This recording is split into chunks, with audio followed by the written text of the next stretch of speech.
Hello student. आज फिर से विवास पनोरमा का इतिहास लेके आ गए हैं। जो कुछ बचा हुआ था उसके बाद सर क्वेश्चन आंसर करवाए थे स्पर्धा के हिस्ट्री का क्वेश्चन, उसको ज़रूर देख लीजिएगा क्योंकि उसका सारा क्वेश्चन हम देखे हैं।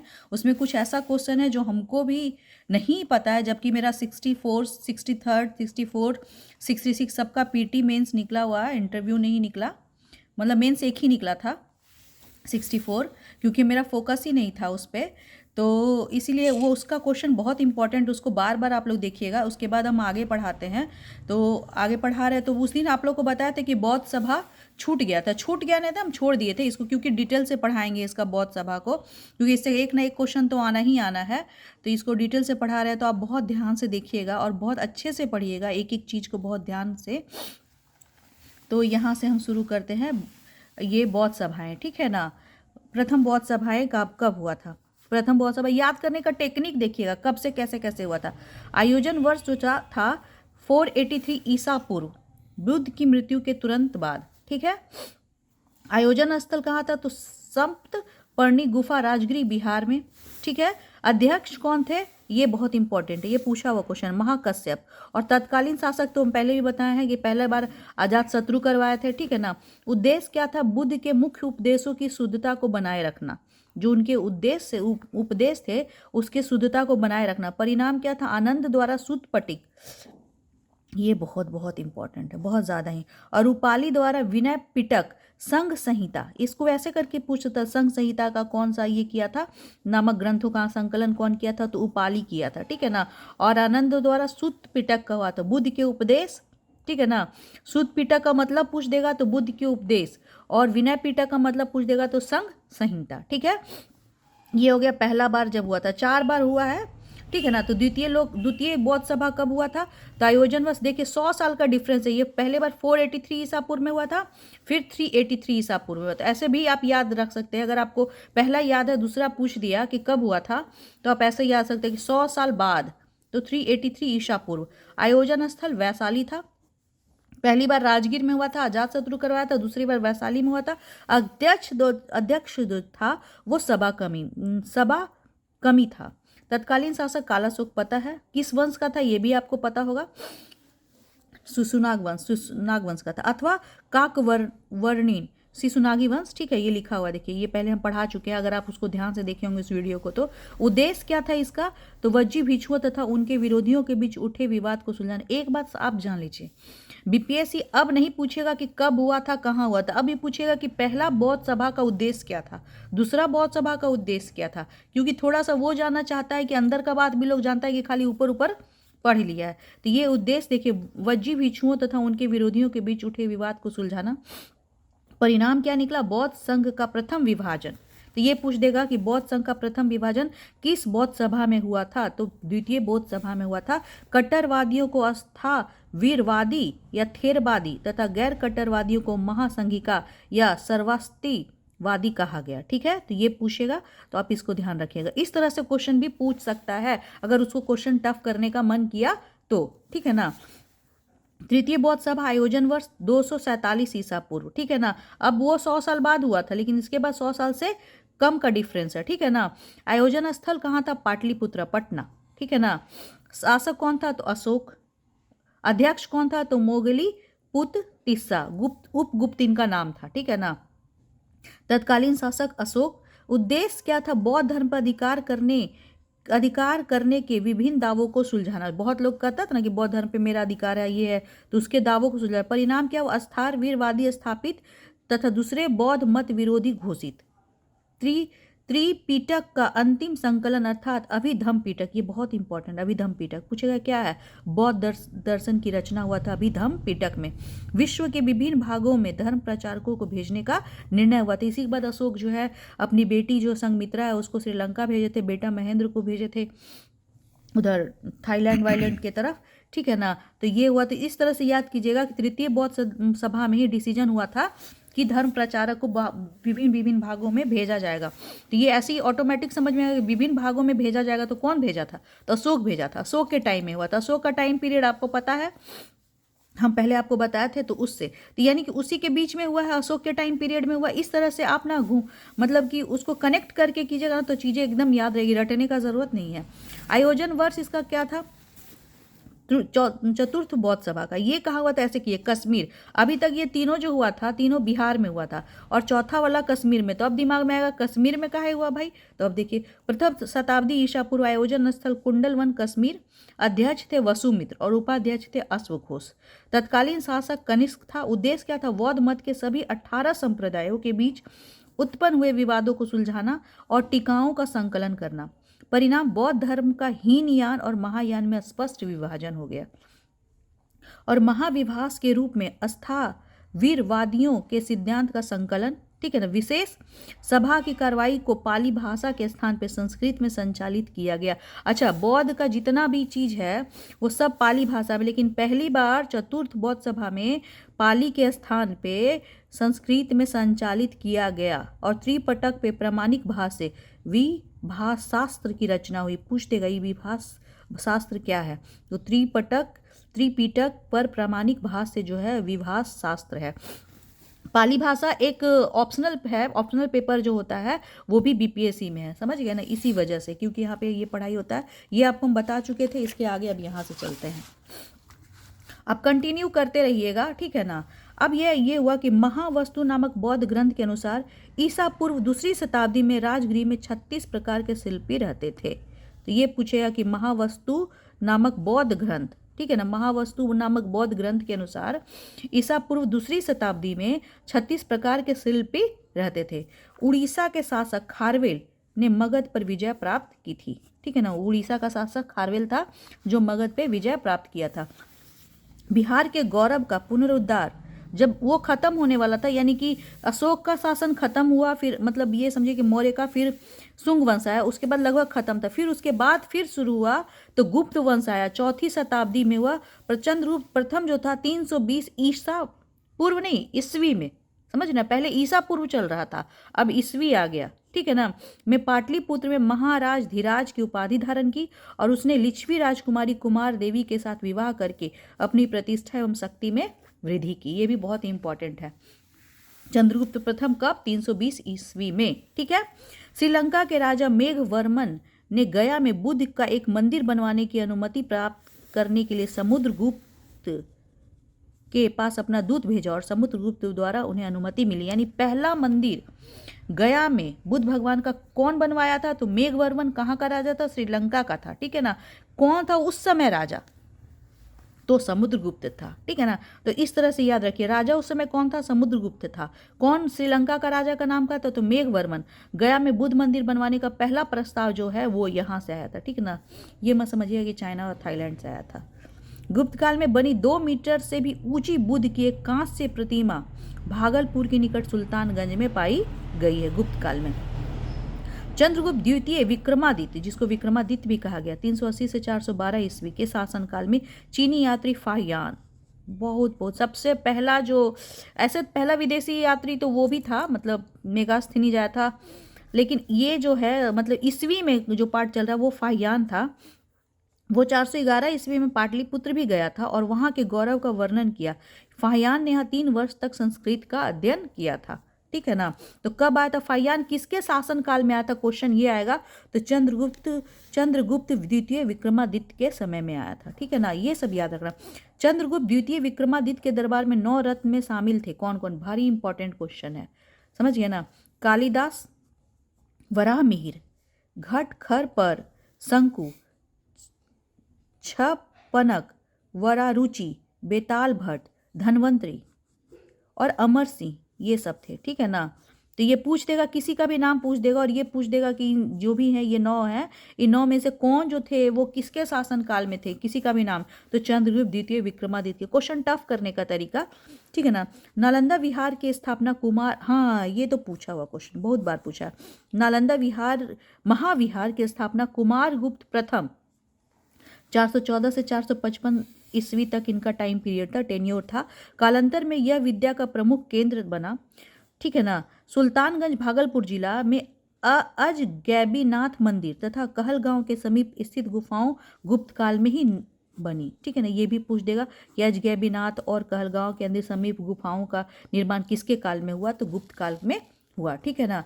अब बोध गया के महाबोधि मंदिर तथा राजगृह के मनियार मठ का निर्माण भी गुप्त काल में ही हुआ, इसीलिए गुप्त काल को स्वर्ण युग कहा जाता है।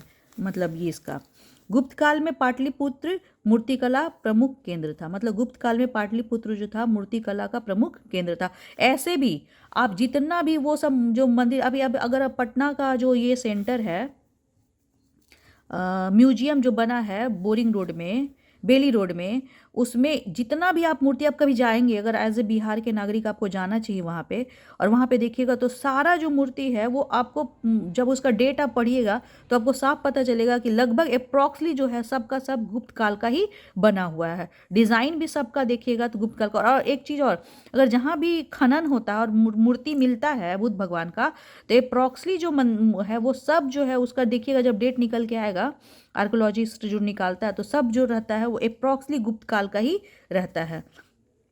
हुन शासक मिहिर कुल ने पाटलिपुत्र पर आक्रमण कर नरसिंह गुप्त बालादित्य को पराजित किया और उसे बंगाल तक खदेड़ दिया। ये हुन शासक जो था मिहिर कुल, वो नरसिंह गुप्त यानी गुप्त वंश के ही शासक थे। नरसिंह गुप्त बालादित्य को हरा दिया और उसे बंगाल तक भेज दिया।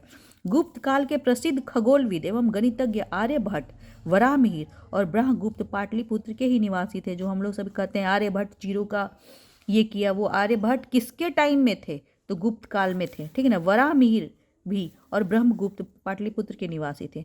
परवर्ती गुप्त शासकों के साथ ही बिहार के कुछ हिस्सों पे मौखरियों का भी शासन रहा। देखिए ये वाला चीज़ ना कोई बुक में नहीं मिलता है कि मौखरियों वर्ड का रहा। ठीक है ना। परवर्ती मतलब गुप्त शासन के बाद का शासन है। इसी समय गौड़ बंगाल के शासक शशांक ने बिहार के विस्तृत क्षेत्र पर आधिपत्य स्थापित किया और शशांक को नाम के सिक्के और मुहरे नालंदा, रोहतास, गया से प्राप्त हुई हैं।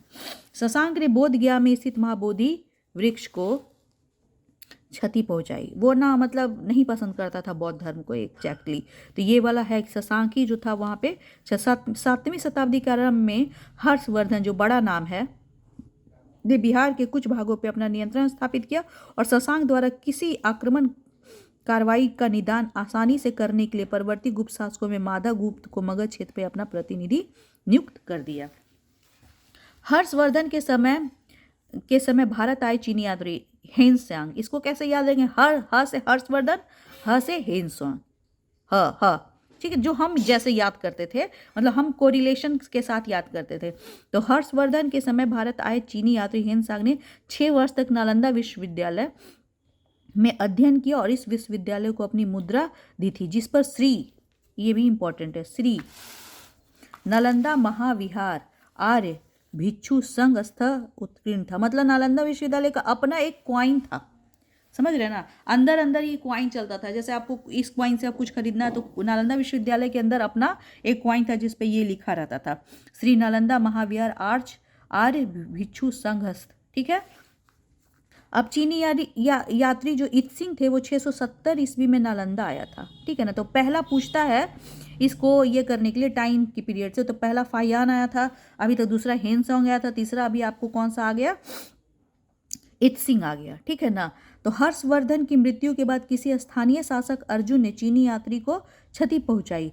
प्रतिशोध में तिब्बत और नेपाल के राजाओं ने संयुक्त रूप से बिहार पे आक्रमण किया था। ठीक है ना। ये पूछ सकता है क्योंकि अर्जुन का क्वेश्चन आज तक नहीं आया है। ठीक है ना। और इसको लगाए हुए तो ये आ सकता है क्वेश्चन। हर्षवर्धन की कोई एक था अर्जुन जो ऐसा किया था। माधव गुप्त के पुत्र आदित्य सेन ने तिब्बत के प्रभु सत्ता से बिहार को मुक्त कराया। ठीक है ना। परवर्ती गुप्त वंश का अंतिम शासक जीवित गुप्त द्वितीय था। ये पूछ देगा अंतिम शासक कौन था।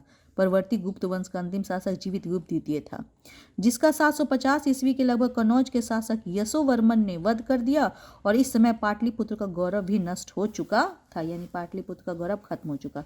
हर्षवर्धन के साम्राज्य के विघटन के बाद 8वीं शताब्दी के मध्य पूर्वी भाग में पाल वंश का अभ्युदय हुआ और ये पाल वंश भी बिहार के लिए अच्छा था। ठीक है। तो हर्षवर्धन के विघटन के बाद 8वीं शताब्दी के मध्य पूर्वी भारत में पाल वंश का अभ्युदय हुआ। इसके संस्थापक थे गोपाल। बहुत बहुत इंपॉर्टेंट क्वेश्चन। इनफैक्ट गोपाल पाल वंश के सारे राजा बहुत इंपॉर्टेंट थे, तो उसको याद रखना है और इसके प्रति हम लोग को श्रद्धा भी होनी चाहिए, क्योंकि ये बहुत काम किए थे बिहार के लिए, जिसे शीघ्र ही अपना अधिकार बिहार के क्षेत्र में विस्तृत कर दिया। देवपाल ने जावा के शासक बलपुत्र देव, देखिए जावा आज इंडोनेशिया मुस्लिम कंट्री बन गया, पर एक समय वो हिंदू कंट्री था। देवपाल ने जावा के शासक बलपुत्र देव के अनुरोध पे नालंदा में एक विहार की देखरेख के लिए 5 गांव अनुदान में दिए थे। बलपुत्र देव ने देवपाल की अनुमति से नालंदा में विदेशी विद्यार्थियों के लिए छात्रावास निर्मित करवाया था। ये बहुत बहुत इंपॉर्टेंट क्वेश्चन है, बहुत ज़्यादा ही इंपॉर्टेंट क्वेश्चन है, ठीक है ना। तो ये क्वेश्चन बन भी सकता है, क्योंकि अभी रिसेंटली जो आपका G20 हो रहा था वो इंडोनेशिया में हो रहा था, ठीक है ना। तो अगर ये क्वेश्चन करना चाहे कि उससे रिलेटेड हम चाहें कि अगर वो क्वेश्चन बीपीएससी अगर उस तरह से क्वेश्चन सेट करना चाहे, तो जैसे यूपीएससी में क्या करता है कि रिसेंट जो घटना घट रहा है उससे पास्ट में जाता है और पास्ट के हिस्ट्री को ढूंढता है और फिर क्वेश्चन देता है, ठीक है ना। तो अभी G20 हुआ तो वहाँ से रिलेटेड ये हो गया, क्योंकि जावा इंडोनेशिया में है, तो वहाँ के शासक थे बलपुत्र देव। उनके अनुरोध से नालंदा में देवपाल के टाइम में विदेशी विद्यार्थी के लिए छात्रावास खुला था, ठीक है ना। तो ये सब चीज़ें भी जो हैं वो एक मतलब कि आपके सोचने के तरीके को वो करता है और क्वेश्चन बनने का प्रोबेबिलिटी बढ़ जाता है। जब जैसे ही आएगा तो क्वेश्चन आएगा तो हाँ ये तो था।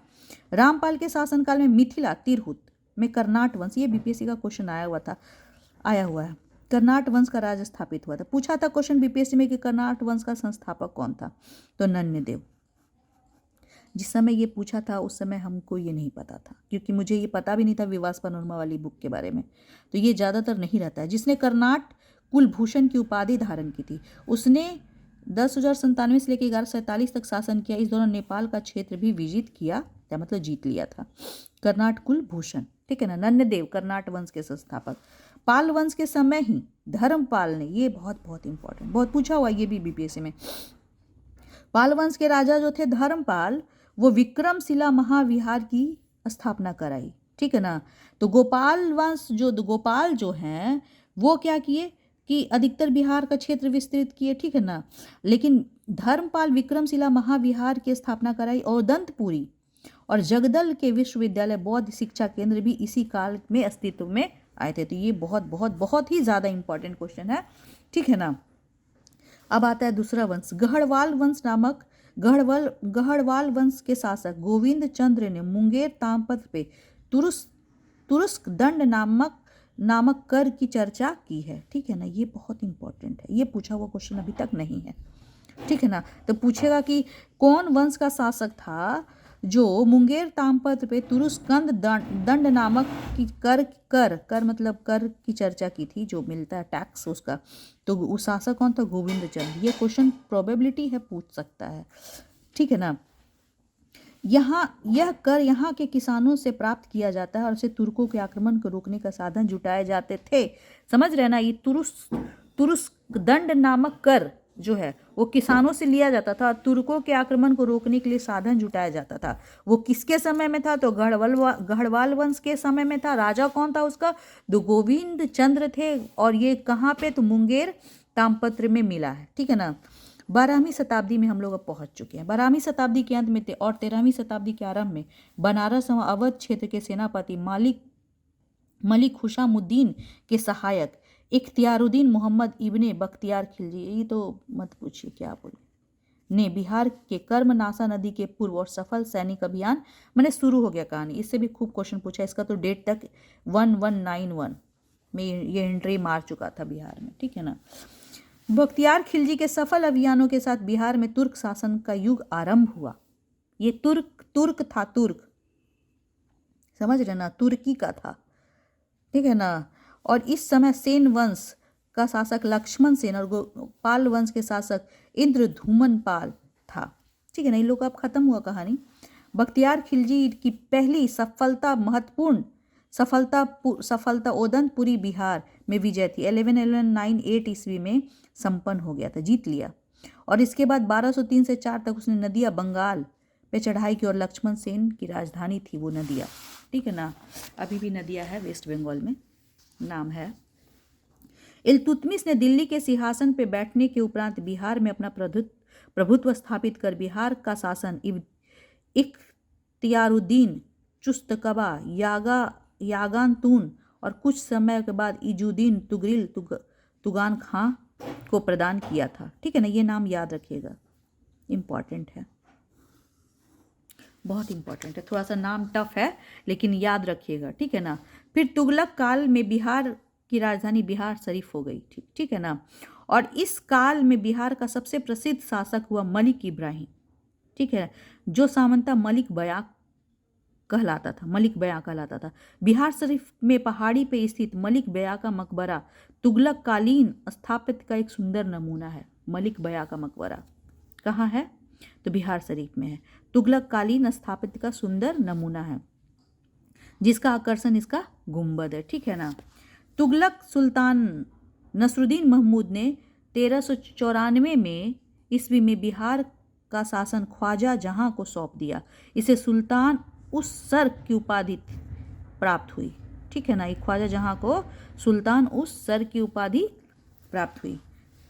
1398 से 99 में तैमूर का आक्रमण हो गया के फलस्वरूप तुगलक साम्राज्य का विघटन हुआ और बिहार का आंशिक क्षेत्र बक्सर और दरभंगा तक जौनपुर राज्य का अंग बन गया। ये सब उतना इंटरेस्टिंग नहीं लगता है लेकिन याद रखना ज़रूरी भाई, एग्जाम में पास करना है तो। और अब तो और भी वैसा वाला हो गया कि गलत हुआ तो आपका क्वेश्चन ही गलत कर देगा और फिर कट हो जाएगा मार्क्स, तो वो बहुत ध्यान देना। लगने में ये कि क्या सुल्तान उस सर की उपाधि धारण की, लेकिन भाई हमको अब तो नंबर लाना है ना, हमको तो पास करना है पीटी। बिहार शरीफ अभिलेख के अनुसार सिकंदर लोदी ने 1495 से 96 में हुसैन शाह सरकी को पराजित किया। सिकंदर लोदी पहुंच गया था।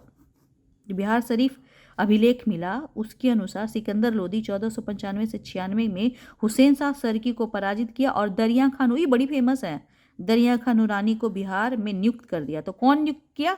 तो सिकंदर लोदी ने किया, ठीक है ना। ऐसे भी अब मुगल साम्राज्य आने वाले हैं लोदी वंश को हरा के।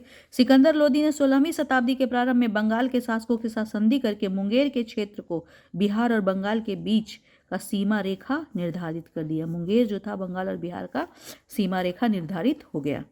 पानीपत की प्रथम लड़ाई, अब बोले ना कि अब आ रहा है मुगल, 1526 ईस्वी में अफगान सुल्तान मोहम्मद शाह नूरानी ने बिहार में स्वतंत्र सत्ता की स्थापना की।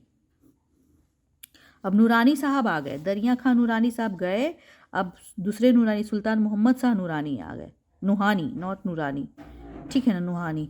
मुगल शासक हुमायूं 1532 में दौरा के युद्ध में नूहानी शासकों को पराजित करके बिहार के कई क्षेत्रों पे अधिकार कर लिया। ये याद रखिएगा डेट, दौरा का युद्ध 1532 में, ठीक है ना। नूहानी शक्ति के पतन से अफगानों के बीच में एक नए नेता फरीद खां, वही अफगानी शासक अपना शेरशाह सूरी का उदय, जिसका नाम था फरीद खां। एक ऐसा कहा जाता है कि वो एक शेर को मार दिए थे इसलिए उनका नाम शेरशाह पड़ गया। शेरशाह सहसराम के जागीरदार हसन खां सूर के, सासाराम जिसको अब बोलता है वही सहसराम है यहाँ पे, जागीरदार हसन खां सूर के पुत्र था और बिहार के सुल्तान बहार खां की शेर से रक्षा की थी के कारण उनका नाम शेर खां की उपाधि धारण की। जो आपको कहानी हो रहा है तो किसको आ रहा है? तो बहार खां को बजाया था। ये भी स्टोरी पूछ सकता है। अब सूरजगढ़ा की लड़ाई 1536 में हो रहा है। देखिए स्टोरी, हुमायूं 1532 में दौरा का युद्ध किया है, दौरा का युद्ध किया या चौसा का युद्ध किया, ये तो नहीं चौसा का युद्ध नहीं, वो दौरा का युद्ध था, ठीक है, किया शेर खां। सूरजगढ़ा की लड़ाई 1536 में शेर शाह ने बंगाल की सेना को पराजित किया और पूर्वी भारत में अपनी स्थिति सुदृढ़ की और 1537 में उसने बंगाल पे भी अधिकार कर लिया, यानी बंगाल भी अब हो गया शेर शाह का।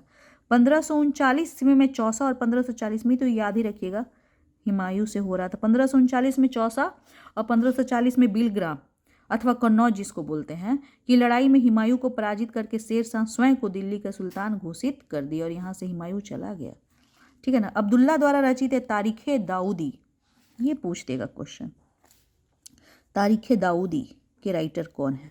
अब्दुल्ला के अनुसार शेर शाह ने अपने शासनकाल में पटना में एक दुर्ग का निर्माण करवाया, ठीक है ना, तथा इस नगर को पुनः बिहार की राजधानी बनाया। तब से पटना से लगातार विकास करते रहा और तब पटना लगातार विकास। तो अब्दुल्ला द्वारा रचित तारीख दाऊदी के अनुसार शेर शाह जो अपने शासनकाल में पटना में एक दुर्ग का निर्माण करवाए और तब इस नगर को पुनः बिहार की राजधानी, क्योंकि पाटलिपुत्र तो पहले था, बीच में फिर बिहार शरीफ ये हो गया, तो फिर पटना आ गया और अब से तब से लेके आज तक पटना ही राजधानी है। ठीक है ना। सासाराम स्थित स्थापत्य कला में सुंदरतम नमूने शेरशाह का मकबरा आज भी।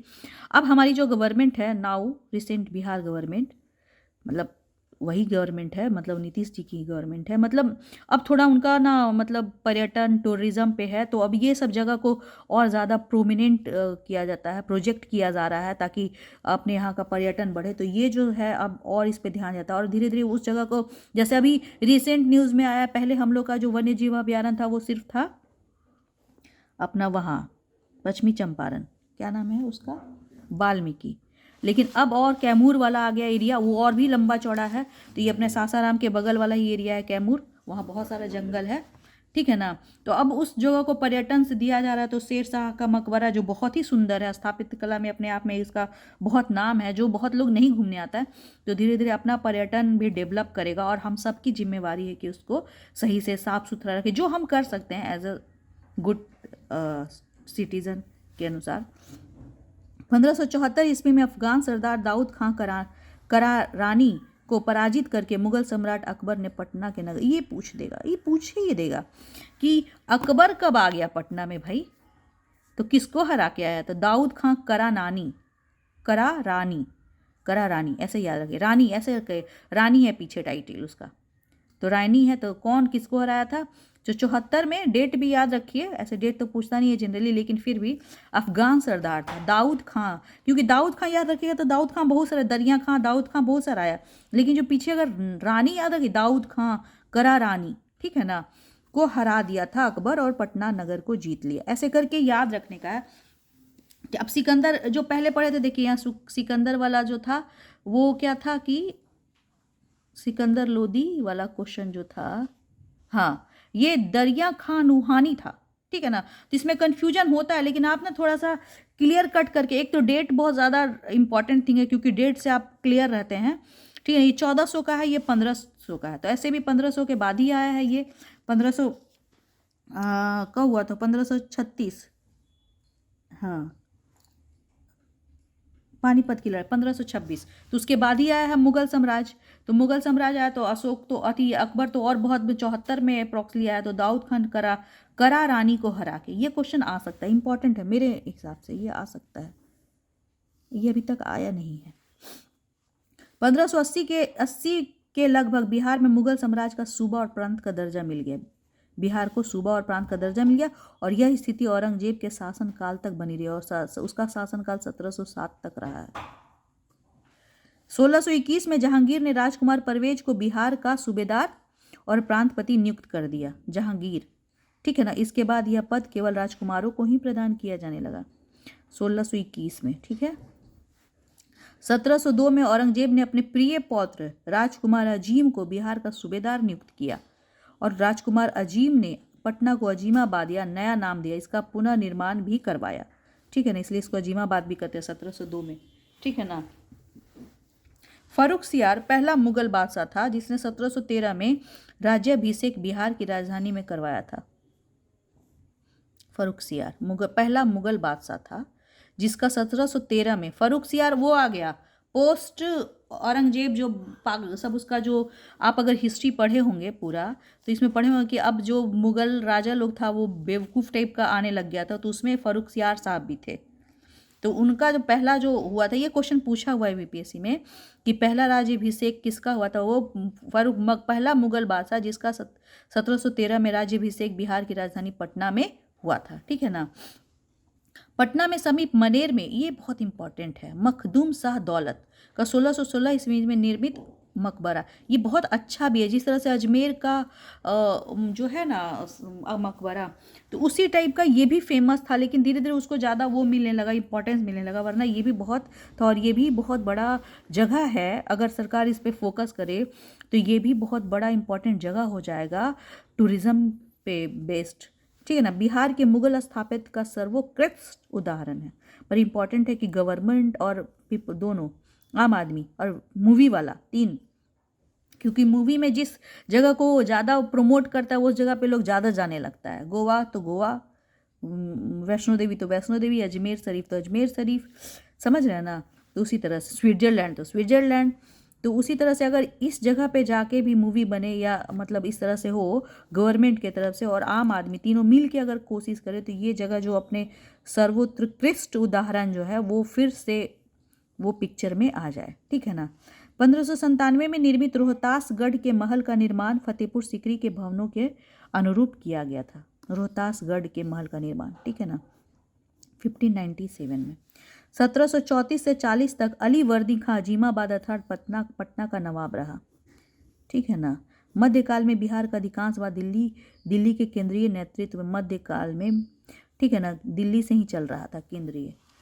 मध्यकालीन बिहार में सांस्कृतिक प्रगति का क्रम बना रहा और एक समन्वित परंपरा विकसित हुई जिसमें सूफी संतों की देन महत्वपूर्ण रही। बिहार में आरंभिक सूफियों की 12वीं शताब्दी में मनेर में बसने वाले, ये बहुत इंपॉर्टेंट है, मनेर में जो संत इमाम ताज फकीह प्रमुख थे, ठीक है ना। और 13वीं शताब्दी में चिश्ती, कादरी, सुहरावर्दी और मदारी और फिरदौसी सूफी सिलसिले बिहार में सक्रिय थे। इनमें सबसे अधिक लोकप्रियता जिनको मिली वेरी वेरी फिरदौसी सिलसिले को प्राप्त हुई, ठीक है ना, सबसे ज़्यादा। फिरदौसी सिलसिले के सर्वश्रेष्ठ प्रतिनिधि 14वीं शताब्दी के संत मखदूम सरफुद्दीन याहा मनेरी, ये बहुत इंपॉर्टेंट है, बहुत बहुत इंपॉर्टेंट है, ये बहुत ज़्यादा ही इंपॉर्टेंट है। फिरदौसी सिलसिले के सर्वश्रेष्ठ प्रतिनिधि 14वीं शताब्दी के संत मखदूम सरफुद्दीन याहा मनेरी, इनकी दरगाह बिहार शरीफ में स्थित है। पूछ देगा, मनेरी तो मनेर नहीं समझ लेना है, समझ गया ना, बिहार शरीफ में। ये कन्फ्यूज़न हमको भी हुआ था। संत मखदूम सरफुद्दीन याहा मनेरी, ये पूछता है कि किस सिलसिले से, किस ये थे से, ठीक है ना। तो ये जो थे वो फिरदौसी सिलसिले के थे, ठीक है ना, संत मखदूम सरफुद्दीन याहा मनेरी। और इनका जो मकबरा है, दरगाह है, वो बिहार शरीफ में स्थित है। बताओ, थोड़ा सा कॉम्प्लिकेटेड फीलिंग आता है, लेकिन मतलब अगर आप थोड़े से ध्यान से थोड़ा मतलब अपने ध्यान को वो करके देखें तो चीज़ों को क्लियर कर। जैसे फिरदौसी सिलसिले के थे, सिलसिला बहुत सारा था, मतलब सिलसिला नहीं, मतलब बहुत सारा जो था सूफी संत लोग फेमस हुए। तो कौन कौन थे, तो बहुत सारा थे, जैसे कि अपने कितना चिश्ती, कादरी, सुहारवर्दी, मदारी, फिरदौसी सूफी थे। उसमें फिरदौसी सिलसिले तो थे, उनके में सर्वश्रेष्ठ प्रतिनिधि जो थे 14वीं शताब्दी के, वो संत मखदूम सरफुद्दीन याहा मनेरी। अब मनेरी आया तो वर्ड नहीं, मनेर में होगा ना, इनकी दरगाह बिहार शरीफ में, ठीक है ना। और जो मनेर में है, पटना के समीप मनेर में है, वो मखदूम शाह दौलत का है, ठीक है ना। मखदूम शाह दौलत का 1616 ईस्वी में बिहार के मुगल स्थापित का सर्वोत्कृष्ट उदाहरण है। अब क्योंकि बहुत ही अच्छे से पढ़ना, ये नहीं पहले जैसा कि हाँ ये था, ये मार दिए, क्वेश्चन गलत हो गया तो थोड़े मेरा नंबर कट है ना, अब करेंगे तो दिक्कत है। इसलिए आपको सब कुछ एकदम क्लियर कट होना चाहिए, लाइक यूपीएससी, है ना। बिहार के सामान्यवादी संस्कृति के विकास में संत दरिया साहिब और तथा उसके अनुयायियों जो दरियापंथी कहलाए की महत्वपूर्ण भूमिका रही। सामान्यवादी संस्कृति के विकास में संत दरिया साहिब और उनके अनुयायी दरियापंथी कहलाए और महत्वपूर्ण भूमिका थी। परवर्ती मुगल शैली पर आधारित पटना सिटी में स्थित हैबत जंग का मकबरा अपने सुंदर जालियों के लिए प्रसिद्ध है। इसका निर्माण 1748 में हुआ। ये सब चीज़ को फिर से सरकार को वो करना चाहिए ताकि अपने बिहार का टूरिज़्म डेवलप हो, बिहार में इकोनॉमिक कंडीशन और बेहतर हो, ठीक है ना। सरकार बहुत कुछ कर रही है, लेकिन और भी ज़रूरत है। सिखों के गुरु तेग बहादुर ने बिहार के सासाराम, पटना और बोधगया में यात्रा की थी, ठीक है ना, ये तो पता ही है। सिखों के 10वें गुरु श्री गोविंद सिंह का जन्म पटना में 26 दिसंबर, एकदम ठंडे की रात, ऐसे याद रखिए, 166, मतलब यहाँ 26 है, यहाँ 1666 है, ऐसे करके याद रखिएगा तो पूछेगा तो हुआ। तो ये क्वेश्चन पूछा हुआ भी है, लास्ट ही टाइम शायद पूछा 66 में ही, 67 का वो याद नहीं है, यह पूछा है। वर्तमान में इस स्थान में 109 फीट ऊंचा 7 मंजिला भवन निर्मित है, जहाँ इनका जन्म हुआ था। और जो सिखों के 10वें गुरु, पवित्रम स्थान, आप तो जानते ही हैं कि उस जगह को सरकार भी बहुत वो बन दिया, बहुत सुंदर हो गया। इस गुरुद्वारे को तख्त श्री हरमंदिर कहते हैं, ठीक है ना, इस गुरुद्वारे को। अपने यहाँ सब धर्म का इक्वल इम्पोर्टेंस है। पटना सर्वे की पूरी छोत पे कटरा मोहल्ले के निकट गुरुद्वारा के गुरु का बाग, जहाँ गुरु तेग बहादुर असम यात्रा से लौटते समय रुके थे, ठीक है, गुरु का बाग कहा जाता है। पूछेगा ये गुरु का बाग कहाँ है और किनके ये पे, तो गुरु तेग बहादुर से, ठीक है ना, कटरा मोहल्ला के निकट। अब बिहार सोरा व्यापार के लिए अब अंग्रेज लोग आने लगेगा, मतलब अब आने लगेगा यूरोपियन कंट्री, यहाँ तक खत्म हुआ, ठीक है ना। बिहार सोरा व्यापार के लिए प्रसिद्ध था, जिस पर डच व्यापारियों का प्रभुत्व था। वर्तमान पटना कॉलेज की उत्तरी इमारत में 1632 में डच फैक्ट्री, ये पूछा था क्वेश्चन में, पहली कंपनी किसने की थी, 1632 में डच फैक्ट्री स्थापित हुई थी। सोरा के व्यापार में लाभ उठाने के लिए अंग्रेज ने 1620 ईस्वी में पटना के आलमगंज में प्रथम फैक्ट्री स्थापित की। तत्कालीन बिहार के सूबेदार, ये देखिए 1620 में तत्कालीन ये था, ये पूछेगा, ठीक है ना, 1620 और 1632, 1620 में पहले किया था। तत्कालीन बिहार के सूबेदार मुबारक खान ने अंग्रेजों की रहने की व्यवस्था करी, लेकिन 1621 में ये फैक्ट्री बंद हो गई थी। 1620 में किया था, लेकिन सबसे पहले तो खुला तो अंग्रेजी लोग था ना, अब बंद हो गई तो हम क्या करें, है कि नहीं। 1664 में जॉब करनाकी, तो बहुत इंपॉर्टेंट साहब हैं, जॉब चारनाक ने पटना फैक्ट्री का प्रधान बनाया गया और इस पद पर 1680 से लेकर 1681 तक ये बने रहे, ठीक है ना। 1680 में बिहार के सूबेदार शाइस्ता खान ने अंग्रेजों की कंपनी का व्यापार पर 3.5% का कर लगा दिया था। शाइस्ता खान, ये भी इंपॉर्टेंट है, 1680 में पूछ देगा सबसे पहले कर कौन लगाया, तो कितना कर लगाया, 3.5, तो शाइस्ता खान लगाया था 1680 ईस्वी में। 1707 में मुगल बादशाह औरंगजेब की मृत्यु हो गई, ठीक है।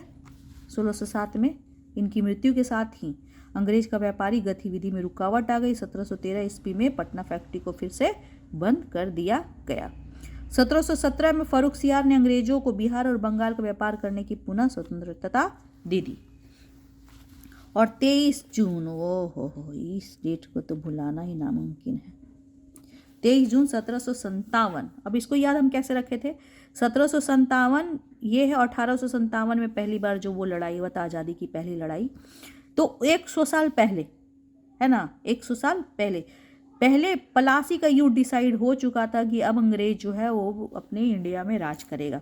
पश्चात लॉर्ड क्लाइव ने, ये देखिए ये बहुत इंपॉर्टेंट है, 17 जून, अब यहाँ से हम ख़त्म करते हैं, यहीं तक पढ़ाते हैं, ठीक है ना। इसके बाद चलिए यहाँ तक ख़त्म कर देते, क्योंकि शुरू किए, इसके बाद अगले दिन पढ़ाएंगे, ठीक है ना, ताकि आपको पढ़ने में भी मज़ा आए। कम रहेगा, ज़्यादा पढ़िएगा, फोकस्ड पढ़िएगा, ज़्यादा होगा तो फिर अनईजी फील कीजिएगा। 23 जून 1757 ईस्वी को पलासी के युद्ध के पश्चात लॉर्ड क्लाइव, इंपॉर्टेंट है, लॉर्ड क्लाइव साहब पिक्चर में आ चुके हैं, मीर जाफर को बंगाल का नवाब नियुक्त कर दिया। उसके पुत्र मीरन को बिहार का उप नवाब नियुक्त किया था, मीरन को। और लेकिन बिहार में वास्तविक सत्ता बिहार के नायब नाजिम राजा राम नारायण के हाथों में थी। तो अब अंग्रेज की एंट्री हो चुकी है और यहीं पे हम आपका खत्म करते हैं। अगले दिन मतलब कल, ये आज अपलोड हो जाएगा, कल के दिन ये खत्म हो और पूरा इसके बाद ख़त्म हो जाएगा, क्योंकि अब ज़्यादा है नहीं, तो ये ख़त्म करेंगे। उसके बाद बिहार का भौगोलिक ये भूगोल, सामान्य भूगोल, ये सब करवा देंगे। और क्वेश्चंस भी है, इसमें क्वेश्चन भी है 250। आप कमेंट करके बताइए ना, आप देखते हैं तो कमेंट करके बताइए। ये 250 क्वेश्चन, ये तो ऐसा क्वेश्चन है 250 क्वेश्चन, ये अगर आप करवा दिए तो 6 क्वेश्चन से 7 क्वेश्चन तो ज़रूर आएगा, क्योंकि मेरा खुद का एक्सपीरियंस है।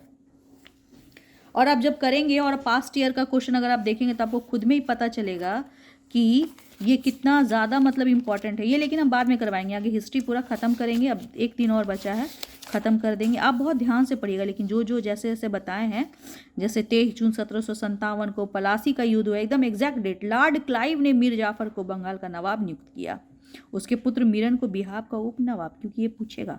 लेकिन वास्तविक सत्ता किसके पास थी, ये क्वेश्चन पूछ दिया, नायब नाजिम राजा राम नारायण के हाथों में थी। तो ठीक है, और इसको वीडियो को सब्सक्राइब कीजिए, लाइक कीजिए और कमेंट कीजिए, ताकि अच्छा लगे देख के कि हाँ आपको अच्छा लग रहा है, या बुरा लग रहा है तो बुरा भी कीजिए। थैंक्स।